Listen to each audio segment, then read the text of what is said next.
and all the fandoms lived in harmony until the COVID nation attacked.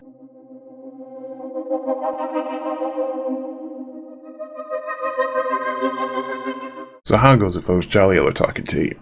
So a couple of weeks ago, I actually went to GalaxyCon Raleigh for the first time, and while I mostly had a great time, it wasn't exactly perfect, but that's for entirely different health pandemic related reasons. So first off, I gotta give some love to my homeboy Maverick over at Digital Clubhouse TV on the Purple app. He streams video games, he streams TTRPG content, all around good guy, and he is more than just a homie on social media. He is actually a man that knows my whole government name, knows where I live, and has been to my home for holiday dinners with my family. Love that guy to death. But you need to get on more social media and start putting yourself out there more, Maverick. Anyway, so I don't know how long GalaxyCon has been in Raleigh. Well, I take that back. I think they've been around for maybe 4-6 years at the very most. I don't know how long GalaxyCon itself has been a brand, but they have different stops all around the country all year round, but they tend to come to Raleigh late July, early August. This past year, they were just here. I think it was the weekend of August the 3rd. Again, thanks to my boy Maverick, I went in for the first time, and I gotta admit, I had a blast.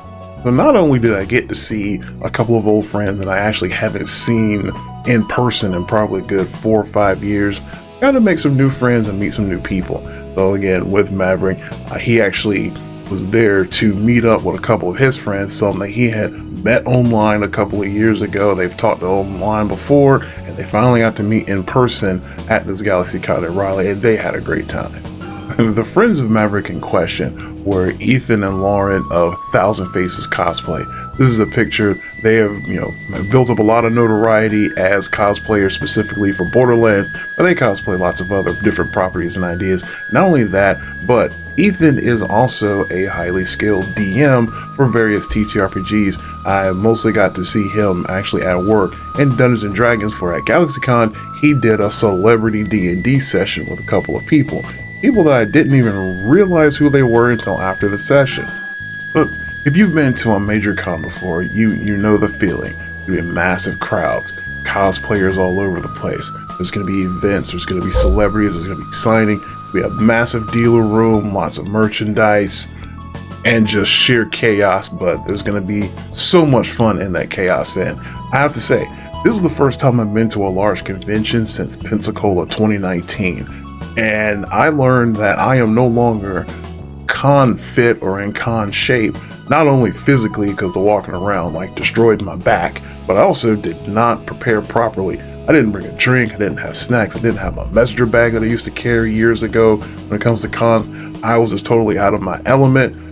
Your boy need to level back up when it comes to getting into con shape. So remember earlier when I said that Ethan and Lauren ran a celebrity D&D session, and there were some people there that I didn't recognize until it was after too late? Yeah, this was one of them right here. Come to find out, yes, she was one of the celebrities that was on stage doing the session with them, and people kept calling her the Armorer. Now, yes, I am familiar with The Mandalorian. I've watched the first 2 seasons, but for some unknown reason, when people were calling her the Armorer, I just assumed, oh, she must be a famous cosplayer. She's known for her armor and her cosplay, like armor making and everything, and just let that slip right under the radar until my boy Maverick told me like an hour later, and he was like, dude, you know she's from The Mandalorian, right? I was like, no, because we don't see her face in The Mandalorian. So yeah, I was sitting right there, celebrity D&D session, watched them play and everything. Armor was right there in my face and did not recognize it was her. I mean, all in all, I had an excellent time. Got to see so many people.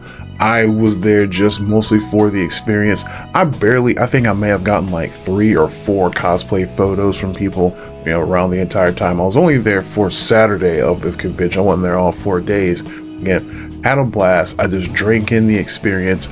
I wasn't there trying to be my social media self, trying to capture moments or be moments. I was just there to witness and enjoy the moments. And again, my first major convention since 2019. I had a blast, and yeah, I need to get myself back into con shape.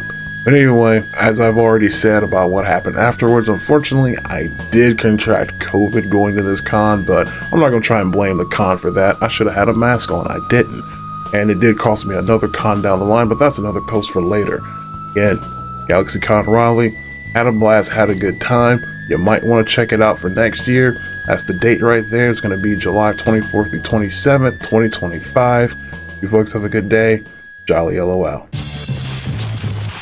I know that you